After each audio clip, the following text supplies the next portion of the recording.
Hello and welcome to the Musical Instrument Investigator. Today we're on the website of David Duggleby Auctioneers based in the UK, and we're going to have a look at their latest auction, which is musical instruments, scientific instruments, cameras and maritime. So obviously we're just going to have a look at the musical instrument part of this auction, which seems to be 101 lots that I've prepared below. Buyer's premium is 21%. This auction ends on the was live on the 24th of June, and there's some viewings kind of before that. So as you can see, at the time I'm recording this video, about nearly 9 days before this auction begins. As I said before, this is a UK based auction, so if you are outside of the UK, then bear in mind import, export fees, etc, the shipping fees. You can find out all the details here at the top. And other than that, I think let's just kind of get on with it and see what we have. So the first lot here, Fender Jazzmaster 12-string electric guitar, 1965 or 6 from Fullerton, USA. Estimate $3,500 to $4,500 there. It says that buyer's premium 21% plus the VAT. And if we can, so it's got a good few pictures there. Yeah, definitely quite a lot of pictures here. A bit more information there. Some invoices and things like that, so that's always interesting. How do we move to this? Looks like we have to do it manually. Then a Burns Club Series Marquee electric guitar, 150 to £200 there. That's the estimate. Once again, lots of pictures here, but when you click on it, it goes there. But you can see lots of good pictures. A Hofner Center archtop guitar with blonde body, 150 to £200 there. That seems like quite a fair estimate there. A Tanglewood Rebel 4-string electric bass guitar with an amplifier, 70 to £100.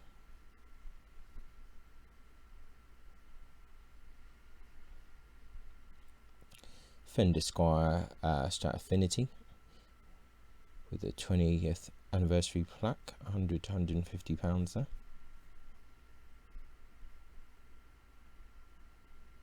A Westone Thunder 1A 4-string electric bass guitar, 100 to £150.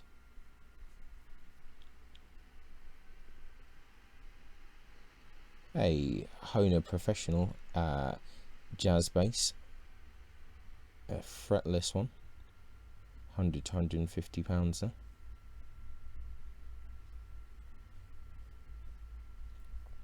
Good pictures, I have to say. And a Westfield Sunburst Les Paul style electric guitar, 80 to £120 with a amp as well.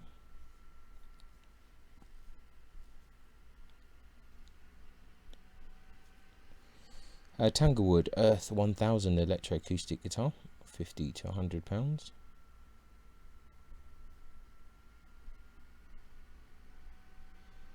A whole lot of vintage guitars and a Tanglewood there. Oh, and a Taylor GS. That's interesting. Not 50 to £100. Well, that could be quite a good deal for someone if it goes that cheap, especially for the Taylor. But interesting lot. Hey, mid 20th century German silver mounted Pernambuco cello bow stamped Bausch with Parisian eye, 200 to £300. 0 bids so far. Probably seems about right. A French Medifino 3/4 size violin, circa 1900, 70 to £100. Needs a bit of work. Once again, that's probably seems about right. Late 19th century French violin for restoration, and a modern Hungarian violin. Okay.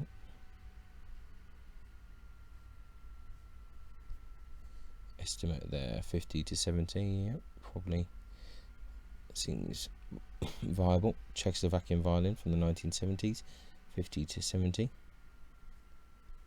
Whole load of bows as well, that might be of interest to someone.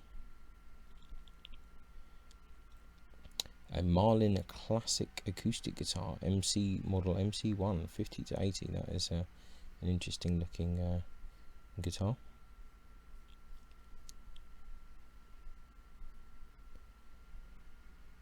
Whole load of kind of acoustic guitars there, classical and folk guitar.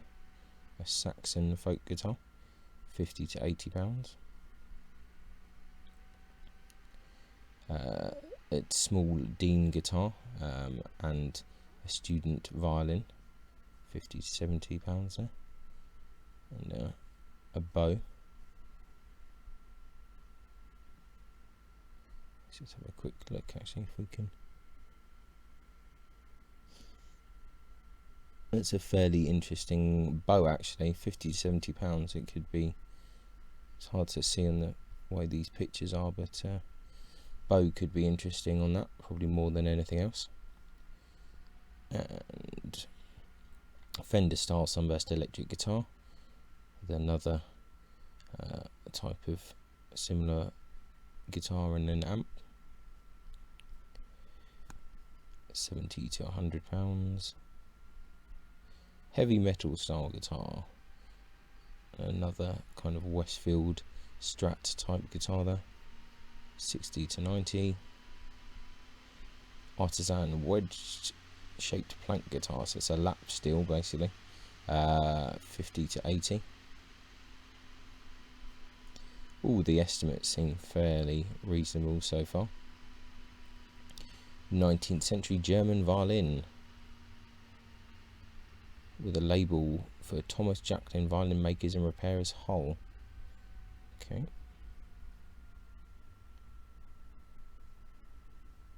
Quite a nice back on that actually, to be fair.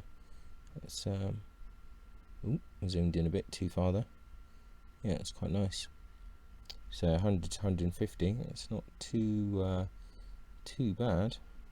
Obviously needs a bit of work. German violin, Saxony, circa 1900. With a bow, 300 to 400. Well, maybe. Chinese silver mounted Pernambuco viola bow, 70 to 100 pounds. A French Pernambuco viola bow, the Mark Matthew Paris, 2 to 300. And a German viola, circa 1900. Length back 38.5, and a bow, golden Strad bow. Let's have a look.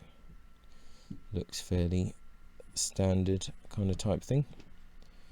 So, and a 1920s German Saxony 3/4 violin with bow. Another fairly standard. Bows could be potentially interesting. 70 to 100. Another Germany Saxony 3/4. Oh, this is a cello this time. For restoration, 100 to 200. With the bow. Doesn't look too bad. And Alfred Stingel by Hofner cello, with a carrying case and a bow, 700 to 900. I guess if it's in playable condition, that's probably not completely unreasonable.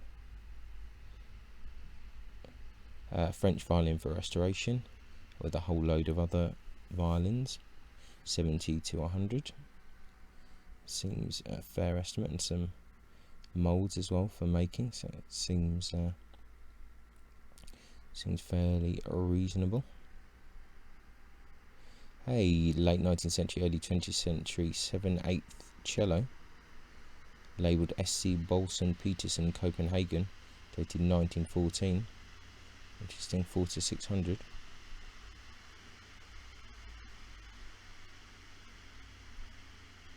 fairly interesting here.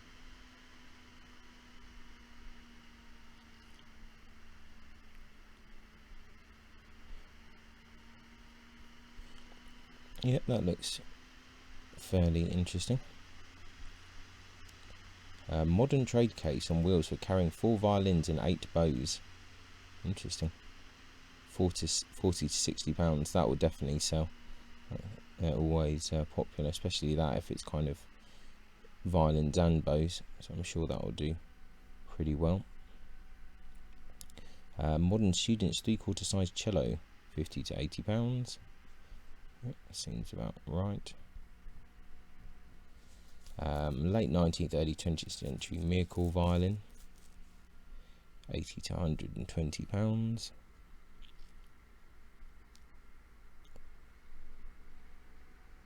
Late 19th, early 20th century Saxon violin, 150 to 200 pounds. Interesting bow. Late 19th, early 20th century German 3/4 size violin, Chinese violin and a banjolele, 50 to 80.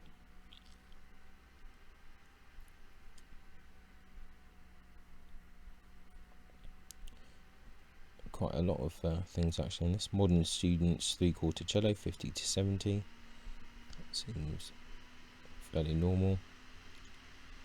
German violin, circa 1900 for restoration, and little mandolin. So bow there as well, 70 to 100.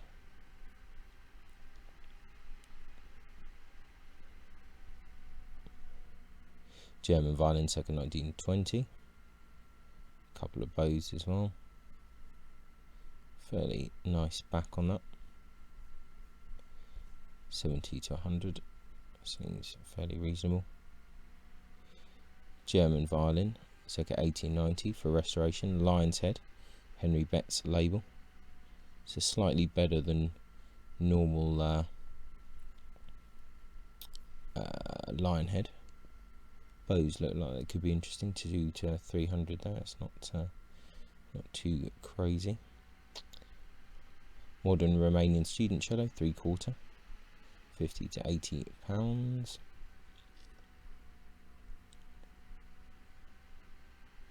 German violin, early 20th century. That stamped hop, 50 to 70. Couple of bows there. I mean, all of the bows don't seem too bad. I think they could be kind of okay bows, so worth bearing in mind. Modern stentorcello, half size, 70 to 100. Early 20th century German cello there, 700 to 1,000, they're saying.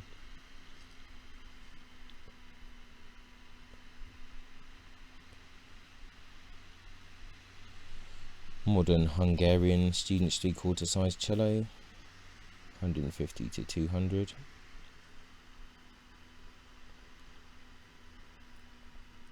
Early 20th century John Gray and Sons London 8-string banjolele, 50 to 70.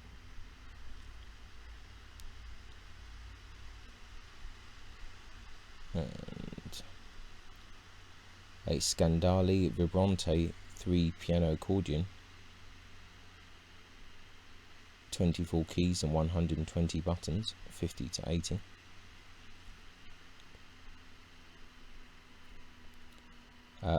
Mahalo guitar shaped ukulele, or just a ukulele, and another ukulele kind of banjo type thing. That's 50 to 70. A Stag 8-string mandolin, 50 to 80.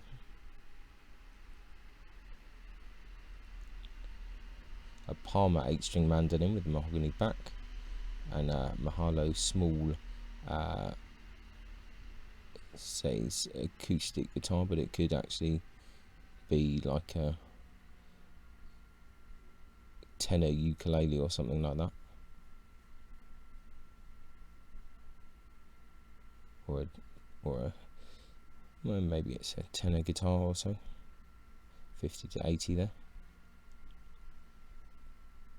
Ashbury 8-string mandolin with 2-piece mahogany back, 70 to £100. Westfield semi-acoustic 8-string mandolin, 50 to 80. It's a little bit annoying going through the lots like this, so I do apologise. Dick Barry banjolele with segmented mahogany back, 50 to £80.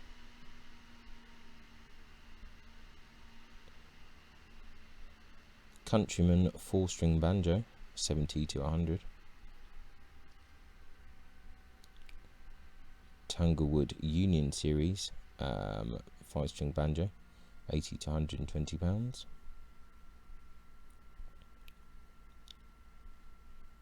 Rossetti Serenada 8-string mandolin, 40 to 60.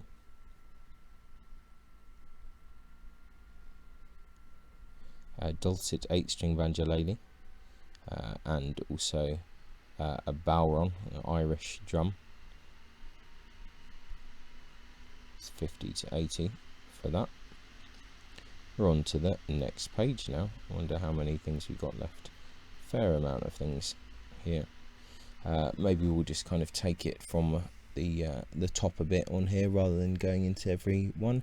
So 5-string banjo by Clifford, Essex, 100 to 150. Nevada 5-string banjo, 40 to 70. Classic Cantabile or Cantabile 5-string banjo, 50 to 80. Russian balalaika with 6-piece segmented back, 30 to £40. Seeping's music method, type of music method by which Benjamin Britten was taught. There you go, 30 to 40. Let's have a look at that a bit closer. That's a curious one. Then we got a Booz and Hawkes Emperor brass trumpet, 30 to 40. Selma student console 4-piece clarinet, 30 to 40. Pair of vintage copper timpanis, 100 to 120 to 180. It's quite cool. A buffet crampon 3-piece flute, 60 to 80. John Packer 5-piece clarinet, 50 to 80. Blessing cornet, 50 to 80. Blessing trumpet, 50 to 80. Windsor 5-piece clarinet, 50 to 80. John Packer alto saxophone, 70 to 100. Selma 5-piece clarinet, 70 to 100. Lafleur trumpet, 50 to 80. Electric guitar with carry case there, 50 to 80. There's kind of essentially a polyphon. There you go, 70 to 100. A custom Wave 212 amplifier, 50 to 80. Carlsberg Pro Series A1 amplifier, 50 to 80. Linear Mark 1 combat amplifier and a Sound City SC30 amplifier, 70 to 100. A pair of PV Eurosystems monitors, another pair of monitors by PV there. Roland K550 keyboard amp and Carlsberg 4x10 cabinet there, 60 to 90. Line 6 Spider 3 stereo amplifier, absolutely horrible, 50 to 80. Kurzweil Ensemble expander, 70 to 100. It's an acoustic expander by Kurzweil and a load of other things, Behringer, etc., 60 to 90. Yamaha ME50 tone generator, 60 to 90. Tascam recorder there, 50 to 80. Fishman Aura Dreadnought and Boss AC3 acoustic simulator, 60 to 90. Some vintage Reslo microphones, 120 to 150. It's a Marshall JCM 2000 dual super lead guitar amplifier head and Marshall 1936 2x12 speaker cabinet, 150 to £200 there. That could be fairly interesting. And still more to go. Boss Katana 100 guitar amplifier, 50 to 80. PV Bandit 112 amplifier, 50 to 80. Fender Bronco guitar amp, 50 to 80. Zoom R16 recorder, 50 to 80. Meriden Stage Pro mixer in a hard case and some other mixers there, 50 to 80. Some records, we can ignore that. Some Wharfdale kind of monitor systems, some Shure microphones and other equipment, some whole load of different amplifiers there, like smaller amplifiers, Black Star, etc. Vox, Digitech effects processor, some other kind of mixing bits. Cam KXR 300 and KXR 300 V2 power amplifiers, some Marshall foot switches there,